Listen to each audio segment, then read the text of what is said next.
बात बेबात पे अपनी ही बात कहता है। मेरे अंदर मेरा छोटा सा शहर रहता है। दोस्तों, मेरा नाम है नीलेश मिश्रा।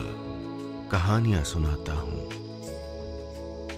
मैं लेकर आया हूं यादों का idiot box with Nilesh Mishra season 5, सिर्फ बिग एफएम पर। कहानियां जिनमें आप मिलते हैं खुद से। तारीफ करें, शिकायत करें, लेकिन अधिकार से बताइएगा कि हमारी कहानियां आपको कैसी लग रही हैं। फेसबुक, ट्विटर या इंस्टाग्राम पर बिग एफएम का हैंडल है 927 बिग एफएम, और अगर मुझसे सीधा संपर्क करना है तो मेरा हैंडल है नीलेश मिश्रा, NEELESH MISRA। चलिए कहानी आगे बढ़ाता हूं। दोस्तों, मैं आपको सुना रहा हूं अपनी मंडली की सदस्य रश्मि कुलश्रेष्ठ की लिखी कहानी बारिश का टुकड़ा। इस कहानी में अब तक आपने सुना, शर्मा जी अपने पिताजी की मृत्यु पर अकेले बनारस जा रहे हैं। बारिश के मौसम में पेड़ गिरने की वजह से रास्ता रुक जाता है। इस रुके हुए रास्ते पर उन्हें अपनी बेटी सांची दिखती है, जिससे वो पूरे 1.25 साल से नहीं मिले हैं। जिस बेटी से वो कुछ दिन भी दूर नहीं रह पाते थे, उससे क्यों इतने वक्त तक नहीं मिले? सुनते हैं आगे। ढलती शाम की मध्यम रोशनी में सांची इधर उधर देख रही थी, कभी गर्दन उचकाकर बसों ट्रकों की कतार को, कभी सड़क के किनारे लगी रेलिंग पर बैठे लोगों को। बस उसने अब तक मुझे ही नहीं देखा था। ऐसी ही थी वो, अपनी धुन में रहने वाली, न दाएं की फिक्र न बाएं की परवाह।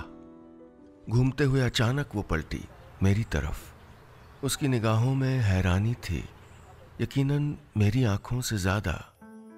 वो मुस्कुराई। मैंने बेरुखी से निगाहें फेर ली।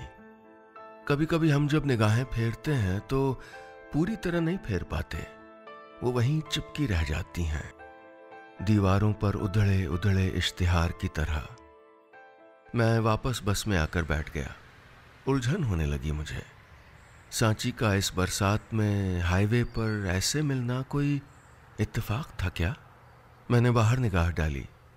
धुंधली खिड़की के उस पार सांची थी, इस पार मैं, और बीच में वो वक्त जब मैं उससे नजरें नहीं फेरता था, बल्कि वो मेरी आंखों का तारा हुआ करती थी। उन दिनों सांची यूनिवर्सिटी में एडमिशन के लिए एंट्रेंस एग्जाम दे रही थी। कई फॉर्म भरे थे। मुझे ये मेरिट एंट्रेंस कुछ समझ नहीं आता था। मैंने प्राइवेट बीए किया था और पिताजी का टेक्सटाइल बिजनेस बढ़ाने में लग गया था। डिग्रियों के लिए इतनी मगजमारी करने की जरूरत नहीं पड़ी। पापा, गेस व्हाट? एंट्रेंस एग्जाम की मेरिट लिस्ट आ गई है और पता मेरी 5th रैंक है। उस रात डिनर के वक्त वो हाथ में पर्चा लिए मेरे इर्द गिर्द घूम रही थी और मना रही थी मुझे। क्या करेगी इतनी दूर जाकर, यहीं एडमिशन ले लेना। मैंने उसको समझाने की कोशिश की। उसका एडमिशन इलाहाबाद के कॉलेज में हुआ था। क्या पापा, फिर इतनी पढ़ाई क्यों करती? माँ के साथ बैठ के टीवी में दीदे न फोड़ती? उसने लापरवाही से कहा और खाने में जुट गई। मैं तमाम दलीलें सोचता रहा, लेकिन उससे कह नहीं पाया। कहता भी तो वो कौन सा मान जाती। आस पड़ोसी जब बधाइयां देने आने लगे तो नाज भी हुआ अपनी लायक बेटी पर। एडमिशन, हॉस्टल, रूममेट, सब कुछ सेट करवा कर मैं और संजना वापस आए थे। उस शाम को जब हॉस्टल के फोन पर मेरी सांची से बात हुई तो मेरा गला रुंध गया। पहली दफा अपने से दूर किया था ना उसे।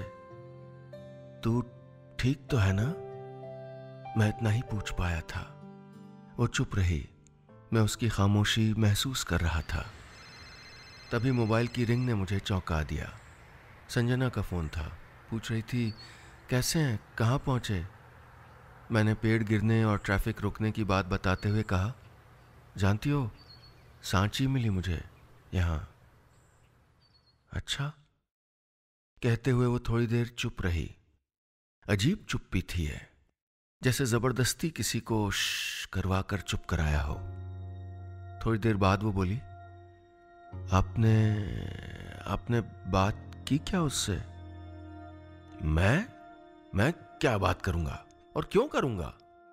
मेरी आवाज में कसैलापन उतर आया और जाने कितनी देर तक जबान पर ठहरा रहा। तारीफ करें, शिकायत करें, लेकिन अधिकार से बताइएगा कि हमारी कहानियां आपको कैसी लग रही हैं।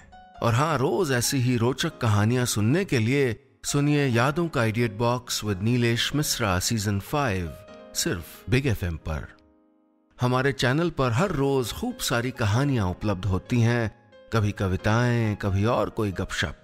अगर आप चाहते हैं कि कुछ भी ना मिस करें तो 2 चीजें तुरंत करिए। ये ऊपर जो घंटी का निशान देख रहे हैं ना, इस बेल आइकॉन को दबाइए, इसे क्लिक करिए। सब्सक्राइब जहां लिखा है उसको भी क्लिक करिए। चलिए मिलते हैं बहुत जल्दी नई कहानी के साथ। सुनते रहिएगा यादों का idiot box with Nilesh Mishra season 5 सिर्फ बिग एफएम पर।